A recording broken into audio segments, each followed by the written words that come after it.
નમસ્તે વિદ્યાર્થી મિત્રો, ધોરણ 3માં પર્યાવરણ વિષયમાં આપણે 19મો પાઠ ભણી ગયા આપણા સાથી. એ પાઠના પ્રશ્નોના જવાબ આપણે આ લેક્ચરમાં ભણીશું. પ્રશ્ન 1 છે કે નીચેના દરેક પ્રશ્નના ઉત્તર માટે આપેલા વિકલ્પોમાંથી સાચો વિકલ્પ શોધીને તેનો ક્રમ અક્ષર પ્રશ્નની સામે આપેલ ખાનામાં લખો. પ્રશ્ન 1 છે કે નીચેનામાંથી ઘરની અંદર રહેનારું પ્રાણી કયું છે?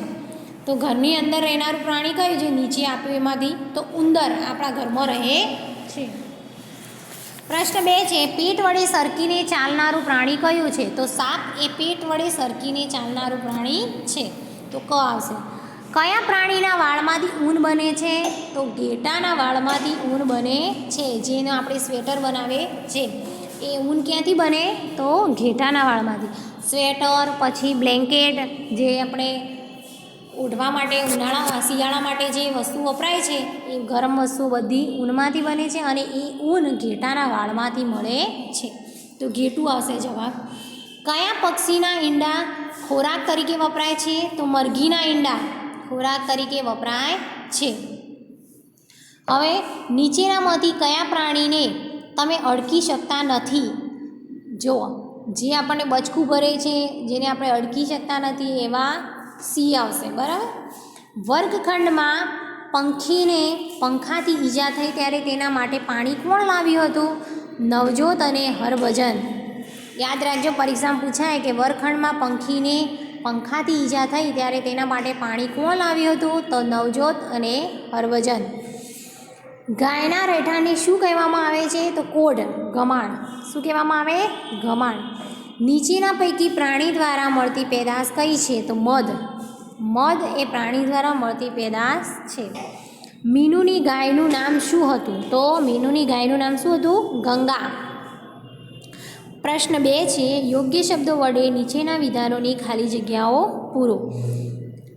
પશુઓ ખાલી જગ્યાને જન્મ આપે છે, તો બચ્ચાને જન્મ આપે છે. પંખીઓ ખાલી જગ્યા મૂકે છે, તો ઈંડા મૂકે છે. ખાલી જગ્યા ખેતીકામ માટે ઉપયોગી પ્રાણી છે, તો બળદ ખેતીકામ માટે ઉપયોગી પ્રાણી છે. પતંગિયું રંગબેરંગી જીવજંતુ છે. અહીંયા ખાલી જગ્યા છે કે રંગબેરંગી જીવજંતુ છે, તો પતંગિયું આવશે. હાથી ખાલી જગ્યામાં પાણી ભરીને પોતાના શરીરની સફાઈ કરે છે, તો સૂંઢમાં પાણી ભરીને પોતાના શરીરની સફાઈ કરે છે. ખાલી જગ્યા કૂવા, મકાન અને દિવાલની બખોલમાં ખાલી જગ્યા કૂવા, મકાન અને દિવાલની બખોલમાં માળો બાંધીને રહે છે, તો કબૂતર. ઘોડાનું રહેઠાણ ખાલી જગ્યા છે, તો તબેલો.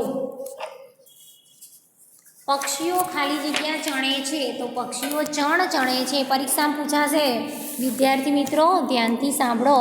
પક્ષીઓ ખાલી જગ્યા ચણે છે, તો ચણે છે. પ્રશ્ન 3 નીચેના વિધાનોમાંથી સાચા વિધાનો સામે ખરાની અને ખોટા વિધાનો સામે ખોટાની નિશાની કરો. કૂતરો આપણા ઘરની ચોકી કરે છે, સાચી વાત છે, તો ત્યાં સાચું આવશે. ગાય અને ભેંસનો ખોરાક ઘાસ અને પૂળા છે, સાચું આવશે. બળદ સવારી માટે ઉપયોગી પ્રાણી છે, ખોટું. સવારી માટે ઉપયોગી પ્રાણી નથી. બિલાડી આપણા ઘરમાં રહેતું પ્રાણી છે. બરાબર, બિલાડી આપણા ઘરમાં રહેતું પ્રાણી છે, સાચું આવશે. ગરોળીને ખોરાક રોટલી છે, ખોટું આવશે, કારણ કે નાના જીવજંતુઓ ખાય છે. સાપ વાડામાં રહેનારું પ્રાણી છે, તો ખોટું. સ્કૂટર અથડાવાથી ગંગા ગાયને પગમાં ઈજા થઈ, તો સાચું. સ્કૂટર અથડાવાથી ગંગા ગાયને પગમાં ઈજા થઈ હતી. હવે પ્રશ્ન 4 છે કે બંધ બેસતા જોડકા રચો. અ અને બ આપેલા છે, એમાં બના ઉત્તર આપણે આમાં લખવાના છે. પહેલું છે પતંગિયું, તો એ રંગબેરંગી જીવજંતુ છે, 3 નંબરનું આવશે. બીજું છે કાચિંડો, તો રંગ બદલનાર પ્રાણી છે, 5મા નંબરનું. અજગર તો સરકીને ચાલે છે. પછી છે ગધેડું, ભાર ઉપાડનાર પ્રાણી છે. બરાબર. હવે આગળ જુઓ. માધ્ય મુજબની વિગતોના આધારે પ્રાણીઓનું નામ લખો. પહેલું છે ચાલનારા, ઉડનારા અને જમીન પર સરકનારા પ્રાણીઓના નામ લખો. પહેલું છે ચાલનારા. ચાલનારા પ્રાણીઓમાં ગાય, ભેંસ, કૂતરો, ઘોડો, ઊંટ અને હાથી આવશે. બરાબર. ઉડનારા તો એમાં ચકલી, કબૂતર, કાબર, પોપટ, મોર, કાગડો એ બધા ઉડી શકે છે. અને સરકનારા, જે સરકનારા એટલે જમીન પર સરકીને ચાલનારા, જેને પગ ના હોય એવા, તો સાપ, અજગર અને અળસિયું એ સરકીને ચાલનારા પ્રાણીઓ છે. હવે બીજો પ્રશ્ન છે કે ખોરાક લેવા માટે ચાંચ કે મોઢાનો ઉપયોગ કરતા પ્રાણીઓના નામ લખો. તો ચાંચથી ખોરાક લેનારા તો મોર, પોપટ, બગલો, કબૂતર, કાગડો વગેરે.